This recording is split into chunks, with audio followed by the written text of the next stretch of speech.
After 178 long, dark, horrible, nasty days, Luton Town won an away game on Tuesday night when they went to Cardiff City and won 2-1. I'll repeat that. Luton Town have won an away match, and alongside me to look back on it, I've got the Lutonian journalist James Cunliffe and Town's walk-in wonder, Mark Crowther. Gents, we feared that we were going to have to talk about biscuits on this podcast, but thankfully, well, it was Cardiff who crumbled. Anytime I'll get home at 3 o'clock in the morning and be happy. What's Norway's favourite biscuit? I'm sure we'll find out at some point, but we'll discuss football and some good football at that right after this intro. I believe our supporters are the best supporters in the country. I love this town. I love this town. I love this town. You know what I love about this town is actually you. Everyone in it has got this massive soul. We're Luton people, and that's what we care about.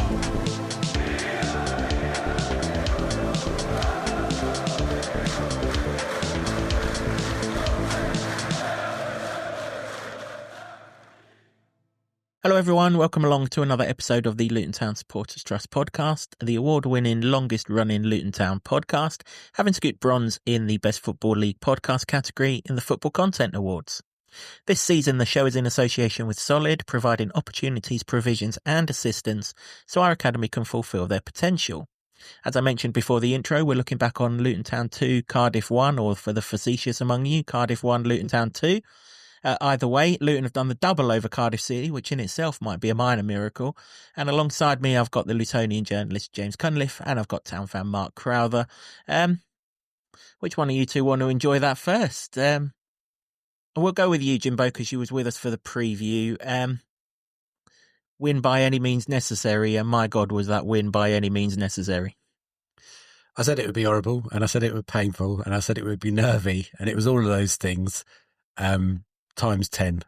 And I don't care about any of that because we won a bloody game of football on the road for the first time in forever, and that's what we should be rejoicing at because some of it was horrible, proper horrible. But the end justifies the means. That's exactly it, Mark, isn't it? I mean, 3 points are 3 points and, you know, golfers don't stick pictures in the scorecard and thankfully footballers don't have to put pictures on the result sheet. We found a way to win, and it was similar to other away games in that we conceded beginning the second half, but they found a way to win and they got back into the game. And yeah, I mean, we talked about a must-win game. Matt wouldn't go as far as say it was a must-win game, but I think the effort in the second half to come back from behind, I think, proved that in their minds it was that we had to get something out of the game. It definitely a must not lose. Yeah, celebrations at the end certainly told you exactly what the magnitude of the game, didn't it? I mean, even before he shook the opposing manager's hand, Matt was full of celebration with his own coaching staff, and quite rightly so, because we're going to come on to this later, but Matt Bloomfield has more than an assist in this victory. In fact, I'd say he played a heavyweight role in this victory. Usually we'd cover the first half and the second half, but I've just covered the first half because, Jimbo, I've watched some horrendous 45 minutes of football in my time.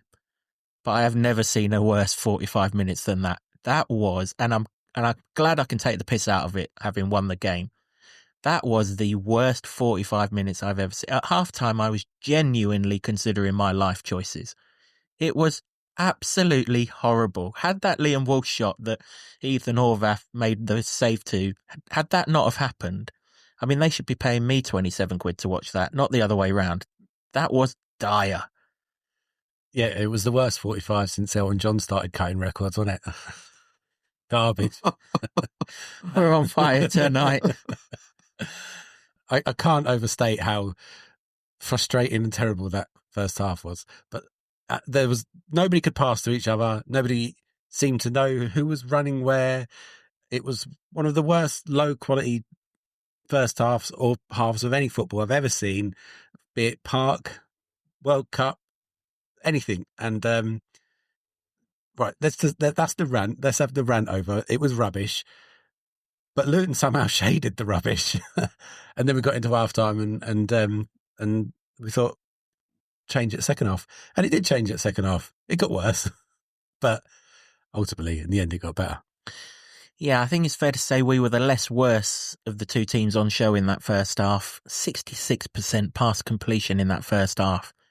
So one in every three passes is not finding its target. Well, unless its target was in the front row of the stands, because they found them perfectly accurately there. I mean, not good. Thankfully, Cardiff 68% pass completion in that first half. They were no better. And I mean, hopefully we're playing Championship football next season, but one of those teams is going to be playing second tier football next season by all likelihood. I keep on thinking this division isn't as bad as I think it is. And then the next team come along and they're worse than the one before. And then the next team come along and surely there can't be anyone worse than that last night. Cardiff were horrendous, thankfully, of course. But the first half was just two poor sides that seemed like they're devoid of confidence and just trying to get any momentum in the first half. No one could get any momentum, and it was just who was giving the ball away the most. But to our credit, we went in at 0-0, and we've had games before where we've been punished for just basically not getting out of the traps fast enough, and sort of 0-0 at half time was I think was a positive, because it was just what was to follow was like completely different, and we like I keep saying, it was a lot of this has been about game management. We haven't had the game management at the right times, and just to get out of that first half 0-0 was I think was a bonus. I mean, we'd have done well not to be nil in our defensive side of it, because they never even looked at the goal in the first half, let alone shot anything at it, which in itself is perfectly acceptable. I mean, to be fair, the other way. The Walsh shot's really good, isn't it? Jones heads it onto him, he chests it. Chest and volley was quite an apt passage of play for the night. And then Horvath made his one save in about 3 years and pushed that wide. Had another chance when Elijah went racing through from the away end. It looked like he was clean through, and only needs to shoot against one of the worst keepers I've seen in living memory, and bearing in mind who we've got at the other end as well.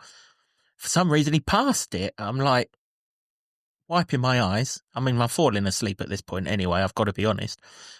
Did that really happen? Then I look up at that did really happen. I mean, if ever you want to see a guy who's got no confidence about him at all, there's your evidence. Yeah, exactly that. It's really quite staggering how it's rolling on, and how bad it's getting for Eli. Just no confidence, no first touch, no killer instinct that we have seen in the past. I mean, we've seen him have dips in form, but I think this is probably the worst one. But it's not really just Elijah, to be honest. There are a whole heap of players that have not performed, and that's why Luton are where they are. If anyone saw Paul Merson's rant, that's the view from most people, I would imagine. But it was disappointing. But, you know, it was going to be horrible. I kind of expected nothing less. It wasn't like I was sitting there cursing how two players that play professional football for a living can't pass to each other. But I was also going, well, what else do you expect? These two teams are down the bottom. I know, I expect that. I expect that. Honestly, if you've not seen the game, firstly, congratulations. You can't expect second-tier football to be that bad. Maybe the magnitude of the game. I mean, like I said, we built it up as a must-win game. Matt tried to play it down. Cardiff must have realised if they won that they would have taken a big step to staying up. So maybe we could say that the magnitude of the game resulted in how tense and just there was no momentum and no cohesion in that first half. So maybe that had something to do with it. Well, I think that probably suited Cardiff. They didn't really need to win. They just needed not to lose, didn't it? Because there was enough distance and the teams below them have not pulled up any trees whatsoever. So it looked to me like that, but it could equally be that they were terrible and they, by the eye test and the stats they were Luton for bits of it. But like we say, they shaded it. I'm not quite having Amari'i's call that his team got robbed at all because they just didn't offer anything. And he got the rest of it all spot on, though, didn't he? Really? Oh, well, in terms of quality, yeah, it was really bad. But hey, listen, if ever there was a game of two halves, it was the most two-halfy game there ever was. It was terrible. It doesn't matter. Luton won a game of football. Absolutely, yeah. I mean, the good thing about half-time was a game of football broke out. I don't quite know what happened in half-time for it to happen, but it did. They changed pretty much straight after half-time, didn't they? Aaron Ramsey seemed to go down with a hamstring injury. I think that movie's been read a few times before in his career. They brought another midfielder on, and almost instantaneously they took the lead. I have absolutely no idea what Morris is trying to do on the touchline. Just get the ball and move it down the line at the very least, further away from our goal. He doesn't. He gets robbed of it. And, you know, thankfully Clark takes the guy out on the edge of the box because it looked like he was just about to pull the trigger. And, you know, with a bit of momentum, that would have been dangerous. We clear the free kick. McGuinness heads it, but he only heads it to the edge of the box where Chambers comes running in on it. Callum Chambers, that is, comes running in on it. Shanks his volley into the floor, bounces over everyone and into the top corner. And you're like, how's your Donald? Yeah, it definitely felt like that. We've talked many times about the first goal was going to be crucial. I mean, we're talking about that against Burnley, and obviously that bore out. But in this one, because of the dearth of quality there was in the first half, and then they go and do that 5 minutes after the break, you're like, this is it. It was 8-point gap at that point when that happened, when that ball went in, and I thought, that's it. Because we were all talking must win, and I understand the need to try and play it down or something, but everybody knew it was must win. And when it's 8-point gap, you're thinking, well, Luton are down. They're down in the middle of March. And that was as bad as it got. I was thinking, what biscuits am I going to buy for this podcast at that point? That's what I was thinking. Good strike, to be fair. Kaminsky had his bee in his bonnet about something and got the referee to go over and talk to the linesman. I've no idea what it was. There was a player on the line who ducked out of the way. Yeah, but he was nowhere near it, was he? It's not. I don't think he's going to get anything like that. But you know, I don't know if it was a good strike. It was shanked. It was an absolutely terrible strike. Shanked it in, and somehow, and this is kind of the problem, isn't it? Because they hadn't had a sniff, and then that happens. I suppose, as annoying and frustrating as that was, it's the response after that point, isn't it? And that's the key thing. Yeah, I've not seen these goals back. Busy day today. I'm pretty sure someone turned their back on that shot as well, but thankfully we won the game. So whoever it was, you're forgiven for this one, even though it's my pet hate. It woke us up. That's what the goal did, didn't it? It woke us up because, I mean, we'd been sleeping at that point. But thankfully we started to play some football. I wouldn't say we were banging the door down by any stretch of the imagination, but at least there was oh my God, we need to go and get back into this game. Otherwise, this 8-point gap is too big and we're facing League One football about it. And for the first time in a long time, really, a bit of urgency. Alfie actually gets a throw in and he brings it back into play really, really quickly. Amari'i makes a nice move in between a couple of people and gives it back to him. Alfie's cross is blocked by the number 4, who is probably second or third on our player of the season list right now, actually, based on last night's efforts. His header away falls lovely for Clark, chests it. And I mean, if ever a strike's wasted on the man it whizzed past, that was it. But if ever a goal is not in keeping with the game of football that it had just been scored in, that was very much it. And the thing that impressed me was that just like there were no heads that went down. Like we've conceded at the beginning of the second half many times in a game that we had to win. None of the heads dropped, and you just saw everyone come together. And it's like, right, let's get at them.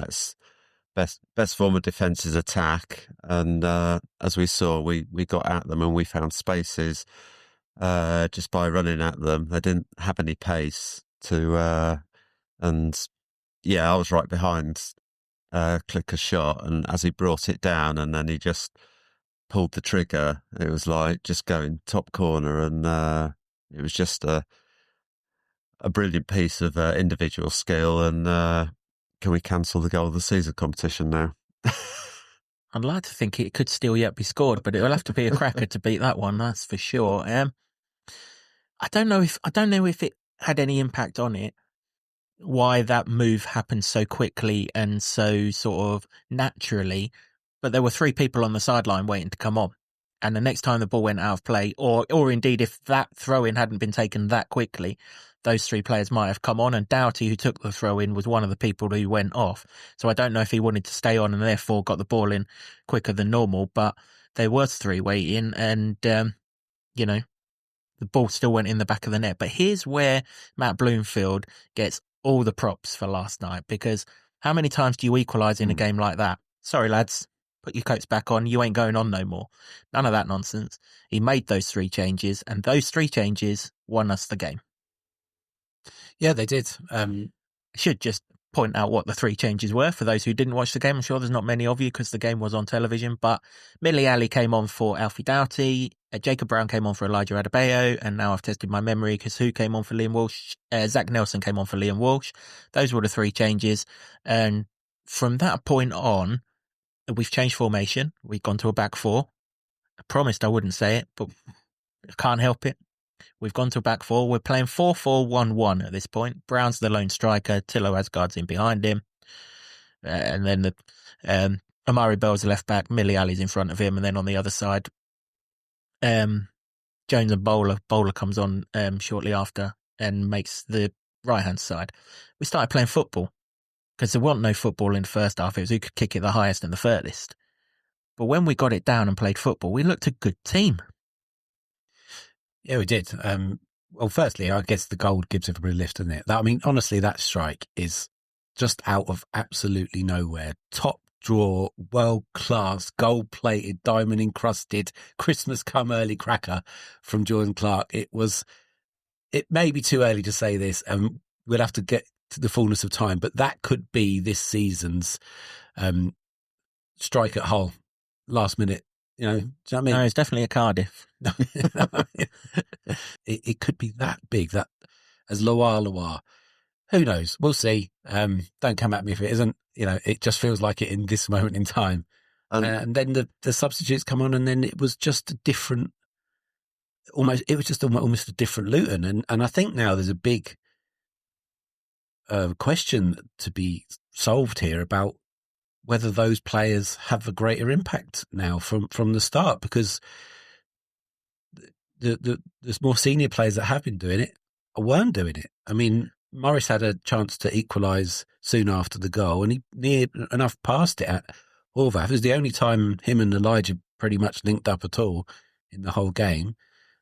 Doughty hasn't really clicked into gear since he's been back from injury, and these players come on, and suddenly Cardiff were on the back foot, and there was energy and pace as well, which seemed to frighten the life out of them, and it felt so much more like there was going to be another goal, and go on to get it.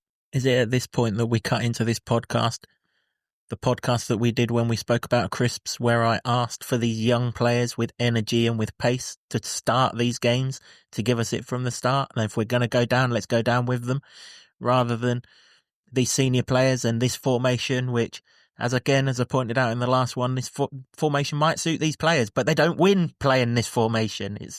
I don't really care who it suits. We don't win, but we do when we put these youngsters on the pitch. But that's the proof in the pudding, isn't it? What we saw there from what you were saying, and I think many people would be okay with that.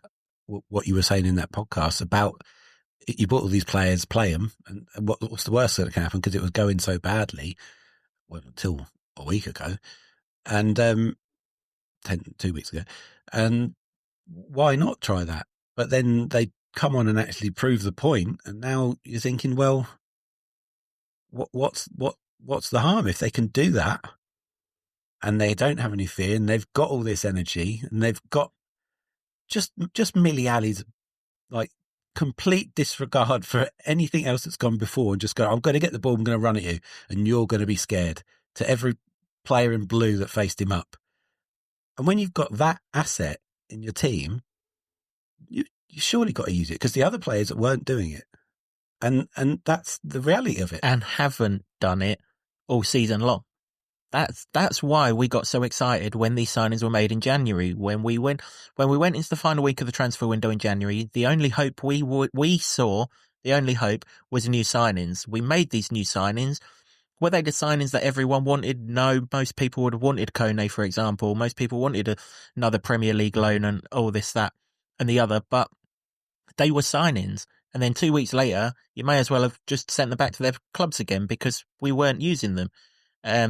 Ali was brilliant when he came on. Just on that Morris chance, you're absolutely right. I probably should have referenced it. I didn't. He is injured. He is 110% injured. As soon as he hit that, he felt his groin. He went on, he jogged to press someone. 5 minutes later, pulled up with a grimace on his face right in front of the away end, held his groin again, and then he was substituted a couple of minutes after that for Josh Bowler, and then went straight up the tunnel. He is 100% playing with some kind of restrictive injury, Morris. So I suspect he was going to put his foot through that shot. But when you actually look at it, he opens his leg on it and uses his side foot, presumably because it's that groin that's in pain and he didn't want the pain for it. And we realise we're at the stage of the season where players are carrying injuries. I mean, we heard that Clicker is having to have injections and he's been struggling. And I've always said throughout the season, no matter how poor the performances have been, I honestly believe that every player is trying their hardest and they're putting everything in. And the fact that some of them are going through pain to get the performance in. And the goal from Clicker, it's like you said, it's not just that we equalised because it was massive, but it's almost like he said, right, I'm going to grab this by the scruff of the neck and I'm going to get us back into this game. And yes, Ali was immense and we suddenly found space in wide areas and we could get behind them. And but massive respect for Clicker that he's just grabbed the game and made a difference. And he's got that in his locker. Man City in the cup. He's got goals in him, and yeah, fair play to him. I don't know if he's still carrying an injury or not, but yeah, it was just he said he's going to be popping the painkilling pills till the end of the season because he's going to be playing with that. But if you could do that, yeah, I mean it's just even more credit to him that he's going to be so key till the end of the season. But Ali was just like had no fear. And when someone starts running at defenders, they don't like it. And when you've got pace and you've got power, and then from a defender's point of view, you're trying to take them in the place they don't want to go. And we suddenly found space behind them. We suddenly had options that we hadn't had for the first half and for a while. And it was just giving us that option. And yeah, just to re-emphasise what you said about Matt, it would have been so easy to just revert back because we got back in the game. But that sent a clear message that we're going to go and win this game. I'm not going to hold back, and those changes were all positive, and that just sent a message out not only to the team, but it probably sent a message out to Cardiff that we're going to be on the back foot here because they're going for it. Yeah, quite right. Yeah, I mean, if those painkillers yield to goals like that, can he share them round? Because we could do with a few of them, sticking some in the top bins like that, can't we? Can I have some for my walk, please? Can I have some for my day-to-day life, please? You're spot on. I should also say at this point, whilst Matt's subs were really good, they made a triple sub that baffled the living daylights out of me. And I'm more than happy that it did, because Alves on the right side was really causing Bell at this point problems, having caused Doughty one or two issues prior to it. Robertson was their set-piece taker, and he was getting on the ball as much as anyone in the centre of the park, and he went off as well. And from that moment, I mean, these subs kind of happened within 5 minutes of each other. A bad team got even worse in Cardiff, and a slightly better than the bad team got much, much better in us. And the difference between the two sides at the end was stark. It really was. And the winning goal is a lovely move. It really is. Okay, it's a long ball into Jacob Brown, which, to be fair, we weren't playing many of. The balls into him were usually into his feet. As I mentioned a minute ago, we were playing football. We were using the midfield. Zach Nelson was getting on the ball. Asgard was showing for things. So Brown lays the ball out wide to Josh Bowler. Bowler's got his defender one-on-one exactly where he wants him. I refer you to the interview that he said when he signed for this club. I like to go past my man. I will frustrate Luton fans because I want to go past him, but when I get past him, good things are going to happen. He cut inside, he got past him, he hit a shot. From the away end, it looked like it had a bit of beef behind it and it looked like it was on target. But once it caught a deflection, it was going nowhere near goal. But my mate, the number 4, said, "Don't worry, lads, I've got this." And for some reason slid in and couldn't have teed Tello Asgard up any better. Thankfully, Horvath still got his foot in cement because he doesn't set himself at all for the shot, which is only, well, it would have gone in between me and Mark. That's how far away from him it was. And Asgard, on a day where he gets his first call up for Norway, sticks the Town 2-1 in front. And even then, I was pretty confident we were going to see that out because they started off terribly and got worse. Yeah, well, you say that, but I was still like biting nails and being very nervous because of how the season's gone. But Luton were on top. But how nice is it just to have a bit of bloody luck like that? Yeah, but it is lucky, but it also isn't. You make your own luck. Yeah. Well, there's two bits of luck, isn't there? Because what I should have said was this move came hot off the heels of a 25-yarder that was in for 24 yards and 99% of the other yard.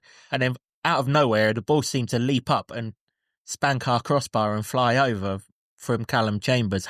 You got to say, had that have gone in, you put your hands up and you say, fair play to your son. That's a right hit. But literally the move from there, we got up the other end. It wasn't even 60 seconds, I don't think, and we're 2-1 up. It's like a sliding doors moment. Like, that goes in off the bar or they score that, the lead's 8 points again. 2 minutes later, we go up the other end. We score, it's 2 points. It's that. I mean, those 2 minutes could define our season. It doesn't sound too over dramatic to say that like that could have gone differently. And earlier on in the season, that would have gone against us. We'd be the ones hitting the bar, and then someone would go at the other end and score. And this time, it's worked in our favour. But that second goal was the very least we deserved because of our intent, our pressing, our movement, just the message we're sending out from Matt with the changes. It was just like, we deserved that bit of luck, and going ahead was no more than we deserved. And for Asgard to get his first goal was just a brilliant feeling in front of the fans. That's what I mean about the luck. Who told Callum Chambers he could shoot from there?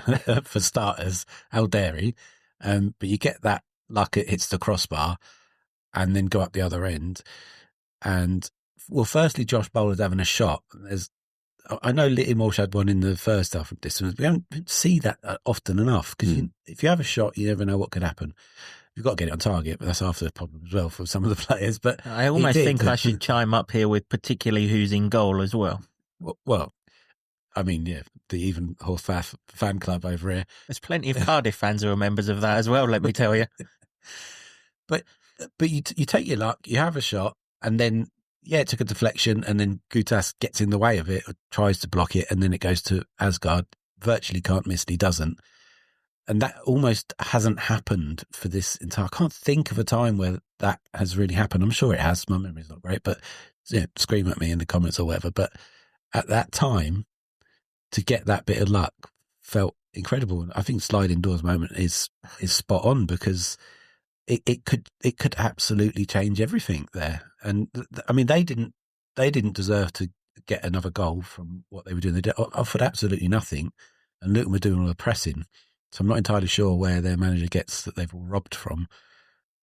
I can understand if he says that they've coughed up a couple of goals and gifted them. Well, welcome to the club. We've been doing that all bloody season, so it's nice to have the shoe on the other foot. The other positive is that when we went 2-1 up, we didn't sit back. It would have been so easy because we hadn't won away for so long, and it was such a massive game that we had to win that, and we're not used to being in winning positions away from home. So it'd be so easy just to sit back and just try and soak it up. And you know what it's like when you sit back, you're not pressing and you're giving the opposition space, but there was none of that. And we were dangerous on the break. They couldn't afford to leave us up there and just go all out for it, because you can be positive in different ways, and you can even be positive in defensive being a defensive block, you can still be positive. And I just thought that the mindset, the attitude we've got in front,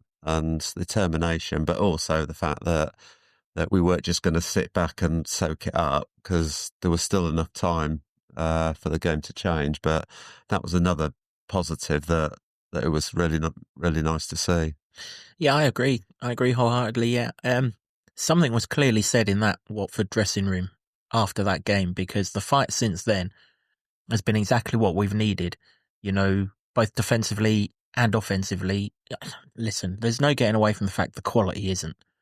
But do you know what? This league is that bad, you might not need quality to keep in it.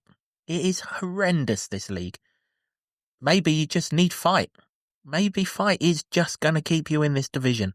Of course, next season we will need quality, absolutely. I can't believe for 1 minute when you think Birmingham are definitely coming up that it's going to be as bad again. But let's address that.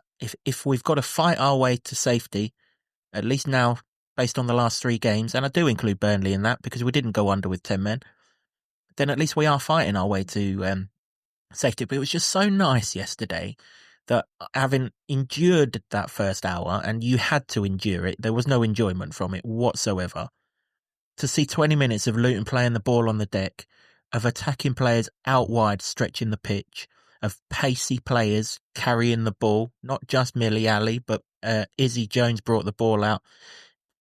Going into injury time, he rolled the ball forward to Jacob Brown, who sprinted down the line with it. He would have crossed it if there was someone with him, but obviously at that point in time, no one's going up with him. What we've got, we hold. And he wasn't stupid. He didn't cross it to nobody. He kept it in the corner. He wasted another 30 seconds, and eventually we won a throw-in out of it, which kept us there for another 30 seconds, rather than having to defend 2 or 3 more balls in our box for the minute that ensued.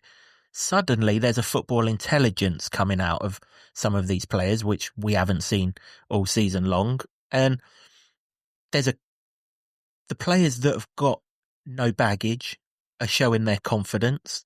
And that's not just the new signings. Zach Nelson's been here all season, but he hasn't done anything wrong with the ball in these games that he's played. He's carrying the ball about. Brown carried the ball really well. He put himself about when he came on. And it just goes back to what I said. These are the players that are going to keep Luton in the division this season.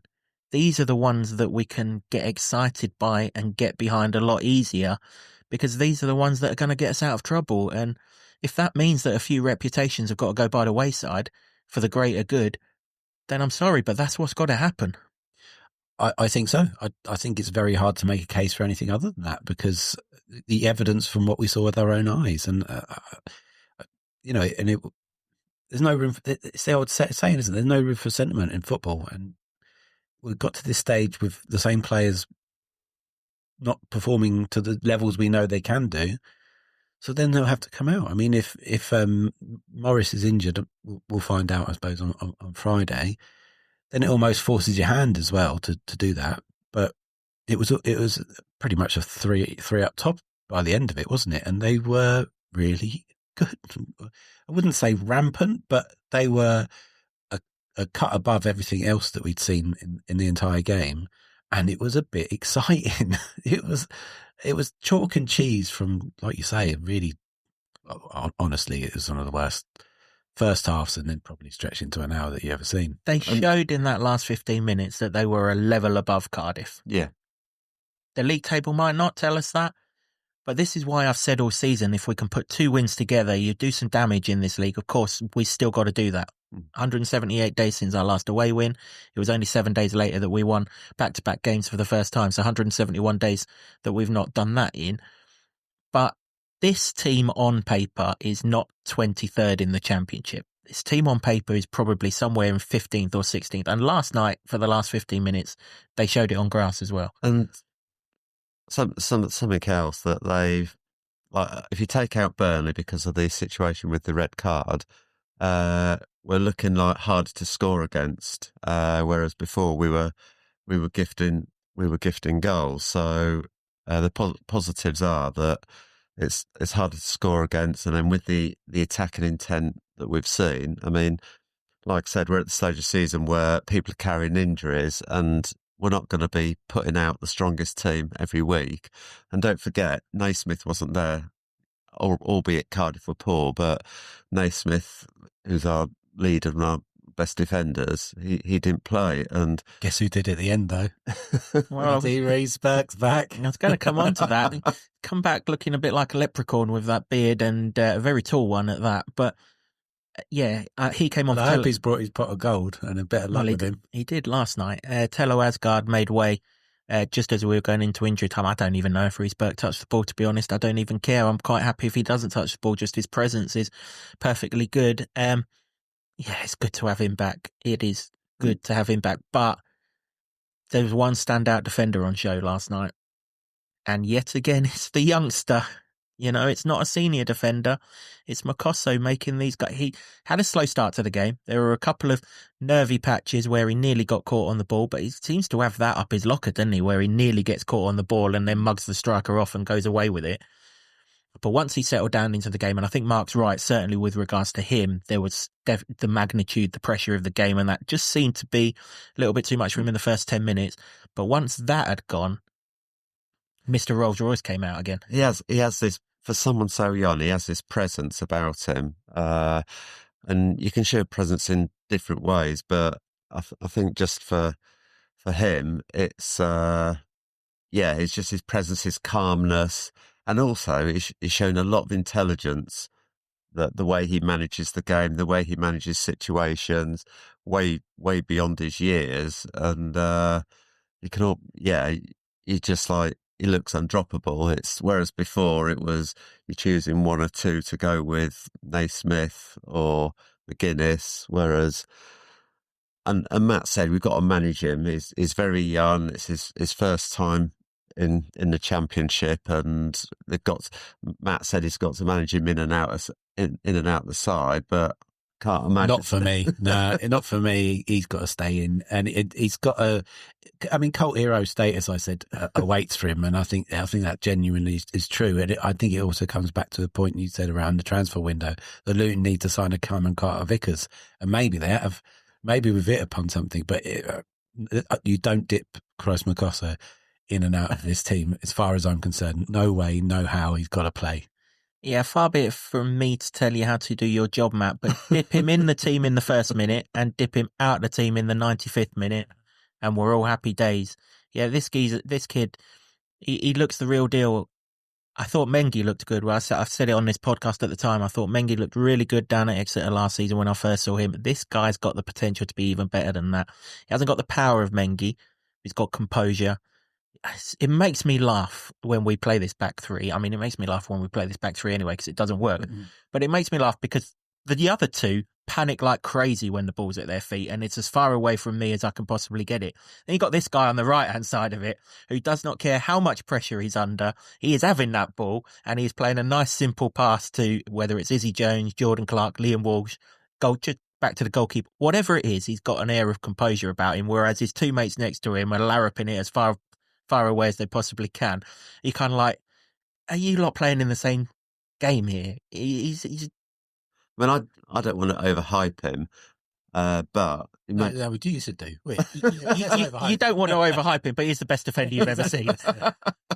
But no, I mean, he's had a couple of games. I mean, you imagine how good it's, and he's at age where he's going to make mistakes. But once he adds experience to his game, it's just like, I won't say like wonder how good he could be, but maybe I should do. But we just found a diamond, and if you think Reece Burke's coming back, and we've got Naismith and McGuinness, if you think previous seasons were like injuries we've had in defence, and we've had to like somehow find a formation and players that will fit it, whereas now. And the thing I liked about substitutions is we've got options. So we've got options all over the pitch, whether it be Reece Burke coming on or Ali coming on. And what he did is all of a sudden we've got options that can impact the game. And Matt's proved that he's not afraid to make these changes early. He'll make the changes early, and the message he sent out was that we're going to go and win this game, which is just all positive. The fact that we can impact the game from the bench, whereas before we sort of struggled to impact the game at all. Yeah, indeed. Yeah. I should just say, if you're watching this on YouTube and you see any funny faces or noises, we've got the Stoke Blackburn game on in the background. Obviously, that's a big game in the context of everything that's going on at the minute. So we're keeping one eye on that. And, well, Blackburn nearly scored. So there was a couple of raised eyebrows there. That's all that is. There's nothing that Mark said that I disagreed with or anything like that. It's literally, we've got the Blackburn game on in the background. Yeah, you are spot on. I mean, that's the one thing we've not had this season, isn't it? That was Rob's biggest problem for 20 odd months. Now, that isn't a fluky thing. That is Matt and his staff seeing what the problems are and sorting them out, whether it's training schedules, whether it's the way that people are treated, whatever it is, it ain't a fluke, because he's spoken about it, hasn't he? And it would have been so easy to take Reece Burke to Burnley on Saturday. Play him, even if he was on the bench. If he was on the bench on Saturday, he'd come on, wouldn't he? Because we lost a defender after 20 minutes. It would have been so easy, but no, he was adamant. Okay, we might miss him for Burnley, but he's going to get more training in, and I'll have him for Cardiff. And he had his man. And I would imagine with 3 more days training, he might get a better role against Middlesbrough, and then 2 more weeks, maybe we see him start against Hull. But so that is a good thing, having all of these options. Of course, it helped that we signed all of these players in January. Use the bloody players. But it is nice that now, because our second half performances this season have been, well, let's be kind, not good. But now we're seeing games out for 90 minutes. And it can only be a good thing. We've broken this away hoodoo. Did I mention Luton have won an away game? We've broken this away hoodoo. We've got the 3 teams immediately above us, other than Cardiff, still to play away from home. Now all of a sudden you're thinking, do you know what, there's 7 or 9 points there. And if you get them 7 or 9 points, this game is well and truly flipped, and we could get out of this mess. That's the thing, isn't it? We've been on this hope and despair roller coaster for quite a while. Well, actually, the roller coaster analogy is really nonsense, isn't it? Because the roller coaster is supposed to be fun when you go down. We've been on the scariest ghost train that's ever been put together, I think. And then last night we had the loop involved as well. Yeah. I mean, one week we're sort of hopeful. We're now hopeful again, and it's a nice place to be. And then it's despair, and hopefully that isn't the case at the weekend. Because, like you say, if they can get a result against Middlesbrough, and it's not beyond the realms of possibility now, they're not the same team that gave us a walloping up there. Well, I hope they bloody ain't. You know what I mean? That's getting clipped up on social media on Sunday, isn't it? I hope it's not. Well, okay, they've lost some of the players that gave us a walloping up there, so hopefully they can come down here and be a bit shakier. But it will give everybody that lift because of the long 6 month, 178 days worth of drudgery on the road, that we can go back to Kenworth Road with a spring in our step. Hopefully they open the bars up and everybody can get tanked up as well, and it can be the kind of atmosphere that we had against Sheffield United, and everything could kind of start to change and flip the switch on this season. And if everything that happened, post Cardiff scoring, if everything that happened in that game happened for a reason, it could be this. And it's, we've just got to try and take that opportunity. And you can't underestimate this awful away run we've been on. So the pressure that puts on the home game, because might have lost back-to-back away games, or you've lost an away game and then think, right, we need to get something out of the home game. You can't underestimate how much pressure that puts on the team. And we need to back it up with wins, but the fact that we've got a home game following an away win, then yes, it breeds confidence, but then you start to get a couple of wins on the back, and then, you just look at fixtures, not with trepidation, but you just think this is another opportunity to get 3 points. Well, also we were saying a while back that we needed probably 5 or 6 wins, didn't we? Well, there's 2 in the last fortnight off that tally, and you've got 9 more games to go and get them. Then it feels more achievable as well, doesn't it? Everything feels more achievable now because of breaking the hoodoo, scoring. It's the first time that they've come from behind in over 2 years to win to win a league game. Come from 1-0 behind. Yeah, 1-0 behind it. And all these little milestones that seemed like mountains to climb at one point, now just they're done with, and it's that monkey off your back scenario, isn't it? And hopefully that you can go to the weekend and have that freedom. When Matt was talking about going to Burnley, he said he wanted the shackles taken off, and obviously circumstances dictated that there was more shackles added on, but that was the circumstances. You keep 11 men on the pitch, then perhaps that can start to happen. And with the attacking players that came on against Cardiff, it feels like that's achievable now.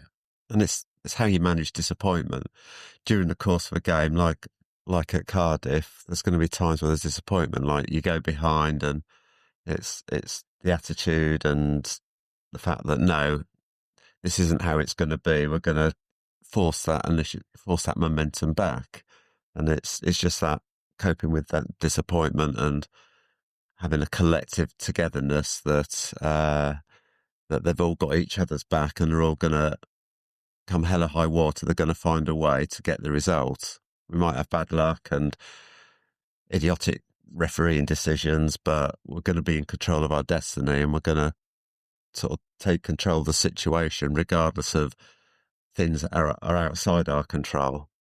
I thought you meant the disappointment of walking through the turnstiles, because I wasn't managing it very well last night after an hour, I can tell you. But no, you spot on that.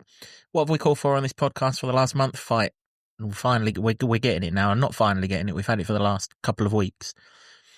Well, what do we want on top of that now? A little bit of an attacking sort of outlook. Of course, we'd love some quality on top of it.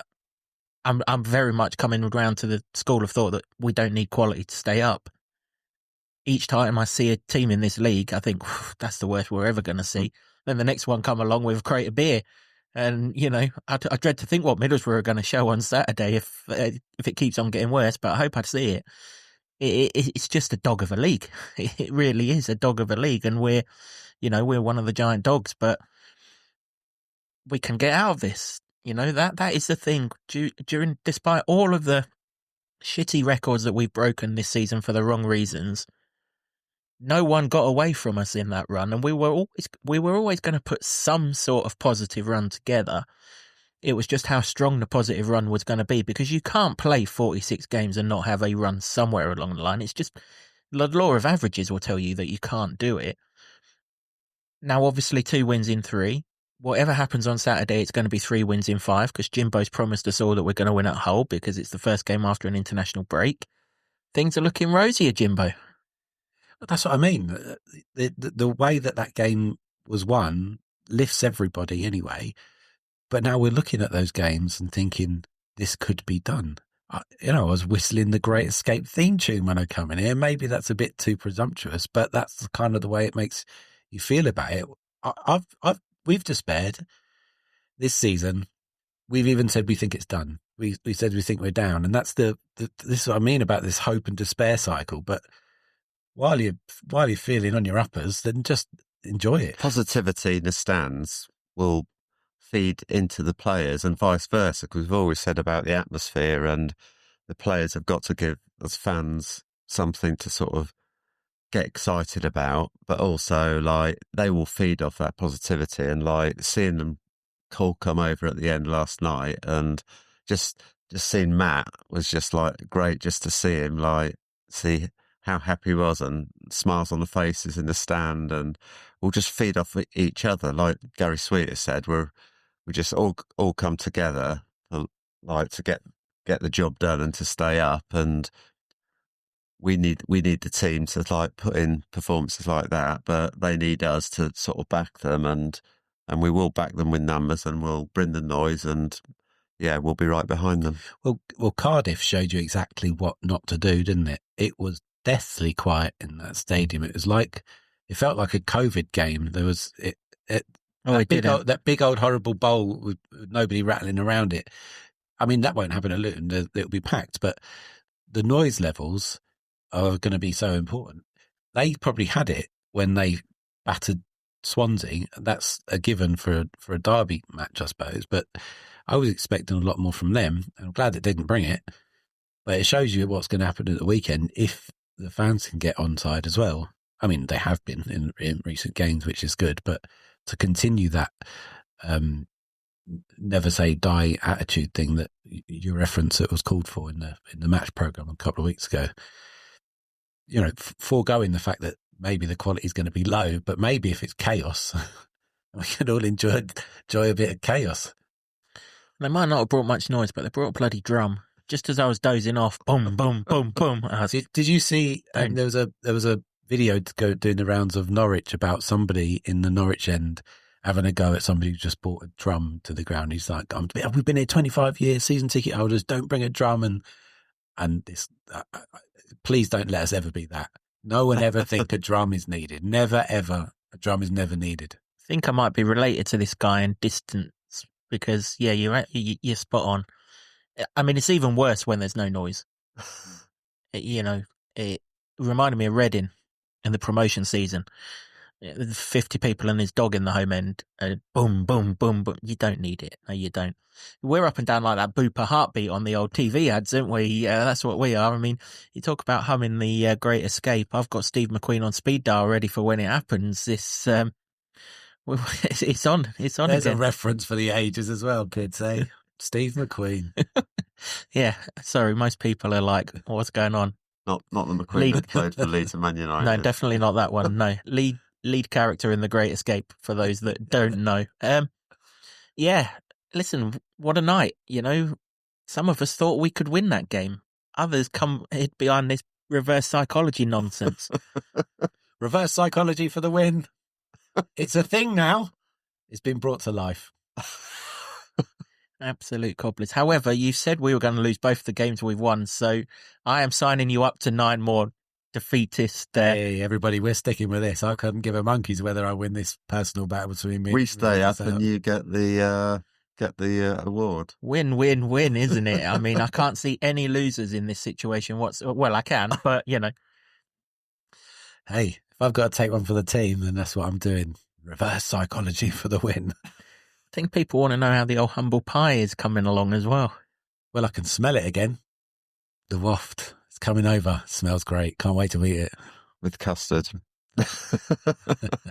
Yeah, there'll definitely be custard or ice cream or something else. That is for sure. Twats LTFC also had Luton winning 2-1 yesterday, so well done to you. I got to be honest, I got in at 2:45 this morning and I've had to do some work. It's a really busy week for me at work, so we've not got the leaderboard done. So what we'll do, so that everyone knows where they are going into the Middlesbrough game, we will put it up in the Middlesbrough preview.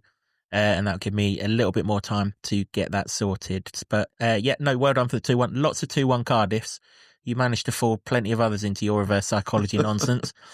Wrong way round, people. Wrong way round. It's the power of collective thought. If Yuri Geller can move the ball in Euro 96 for the penalties, Gary McCallum's penalty, then we can all reverse psychology for the winners to safety.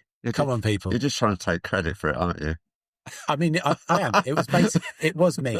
I mean, yeah, Jordan had an absolute cracker and Pele had a night to remember, a day to remember. But, I think we can all assume that it was that. Wasn't it? Me. Yeah, if that's on the thumbnail, let him have it. Both barrels. Yeah, a good night for the town. Let's not get carried away. Of course, the last 5 minutes we've jested and we're jovial. We haven't seen an away win in 6 months, Don't sort of play down the fact that we've won an away game. Celebrate the fact that we've done it. Is the job done? Absolutely not. It's nowhere near complete.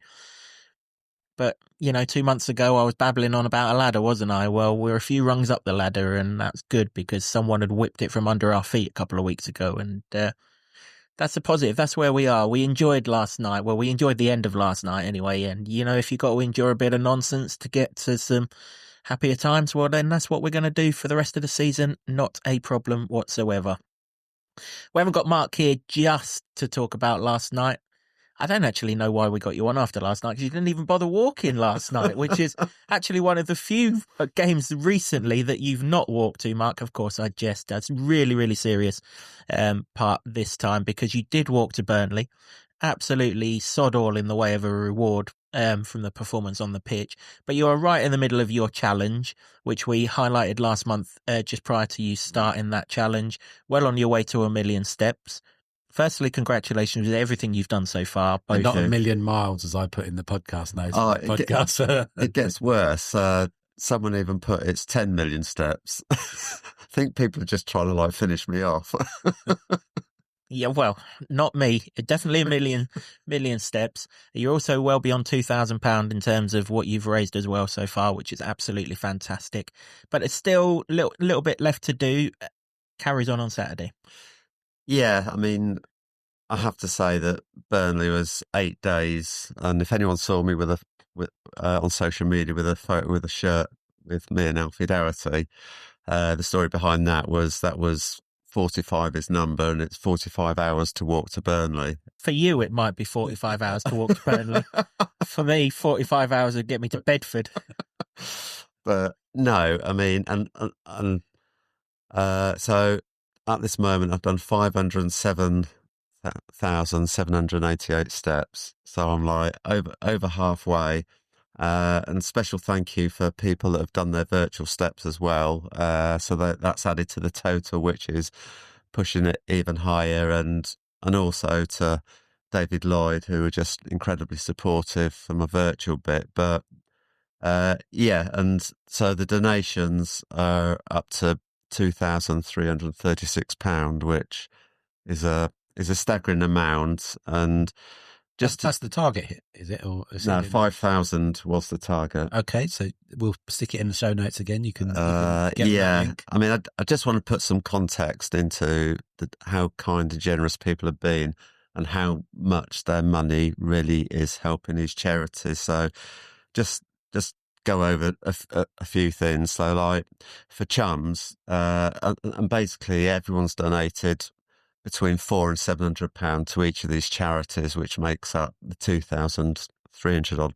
So if you look at Chums, for the money that's been donated, £175 will fund a one-to-one trauma service. £300 will fund a venue for a baby loss memory day. These are massive things. For Mind, £10 will cover a 40-minute call for someone that's in crisis and that needs help. I mean, for dementia, so for every £1 that people donate, 62p goes towards helping extend specialist nurses that are there to sort of support all the families, and then 38p fundraising for the long term, so that there's always someone to support people with dementia, because we know 90 minutes, 30 people are diagnosed with dementia. And then Stepping Stones, so all the work they do for helping women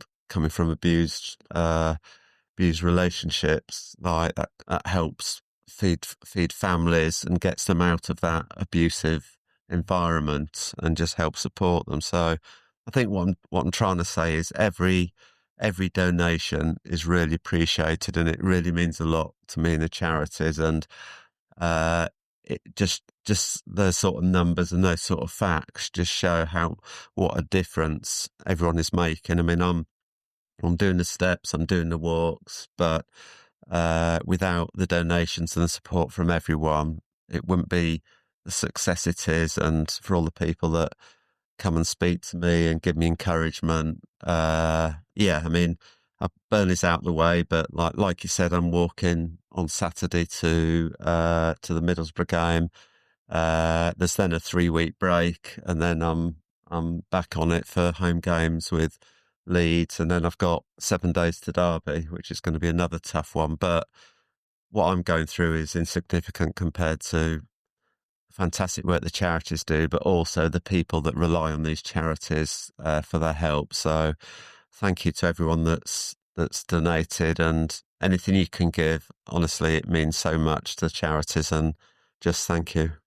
Yeah, well said. Like I say, we'll put that link in the show notes so you can join and see how it's getting on as well. But we saw plenty of pictures of you on your thingies. You got to see Shandon and Mar. Did they give you any insight into what's going on there? Yeah, so I was at David Lloyd, and I was off on my treadmill doing my virtual steps, and then Marvin Shandon came up and had a nice chat with them, and yeah, just as we know, everyone in the football club, they're just very humble people, and obviously they're both going through difficult times with their injuries, and yeah, it's just they just want to play football. They just, but yeah, they were so nice and so humble, and gave the time, and were generally interested in what I was doing. So I think they were there for some physio work, but yeah, they were so humble and friendly, and yeah, even Saturday when I was in the ground before the game and spoke to some of the players before the Burnley game, it's just everyone is so supportive, and that's what this club is. It's a community club, and we all come together and we all support each other, and yeah, everyone is just so behind me. The football club everyone is, like the charities. It's just great that everyone's come together to support me.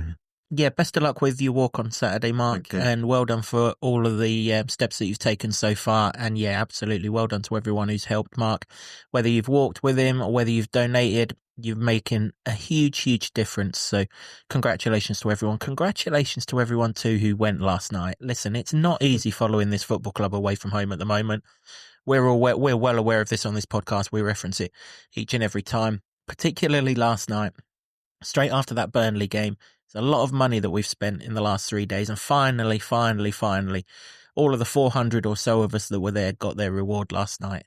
And wasn't it great? So you're well done to everyone who was there. Give yourselves a clap or a pat on the back or whatever it is, because the support last night was brilliant. And towards the end, it definitely did get us over the line when there was that tendency to drop deeper and deeper and deeper. The support helped rally and get us further up the field. So we're playing our part. And as Mark says, we're all in this together. And hopefully over the next 9 games, we can all keep on delivering and keep the town in the Championship by the time we finished at West Brom. Thanks for watching or listening, however it is that you've consumed this podcast. We really appreciate everyone's support. Loads of people came up to me again last night, thanking me for doing the podcast, telling me how much you're enjoying listening to it and looking forward to it. I mean, you're pretty sadistic if you've enjoyed listening to the last sort of 10 of them, but you know, we'll be here. Win, draw or loss, we will be here. There's genuinely some people disappointed that we're not going to be talking about biscuits, so we'll just wave biscuits at the rest of the fixtures there and see how that goes. Yeah, don't blame us. It's not our fault. We're glad we're not talking about biscuits, and let's hope we're not talking about them. You say that. We will make a promise.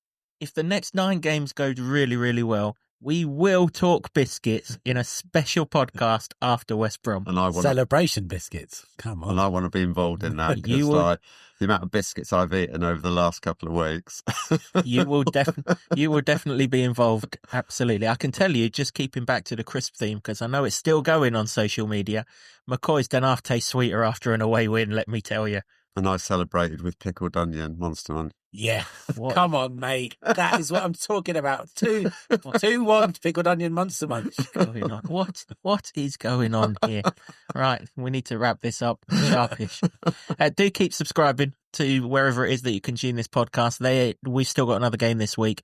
They're still going to be coming thick and fast at you. And then guess what? There's 3 more games to come in the not too distant future after the international break as well. And of course, Easter is on the horizons. We're getting close to 2,500 subscribers. We would absolutely love to get there, well, by the end of the season. But if we can get there by Easter, that would be absolutely fantastic. Thanks as always to the Barber Club and the Lower Level in Luton for hosting our studio, to Sean Grant and the Wolfgang for our intro music, and to Ed Smith Creative for all the designs that you see on set. Till next time, from Jimbo, Mark and myself, Steve McQueen, if you're watching, get the band back together. The Great Escape is on. I believe our supporters are the best supporters in the country. I love this town. I love this town. I love this town. You know what I love about this town is actually you. Everyone in it has got this massive soul. We're Luton people, and that's what we care about.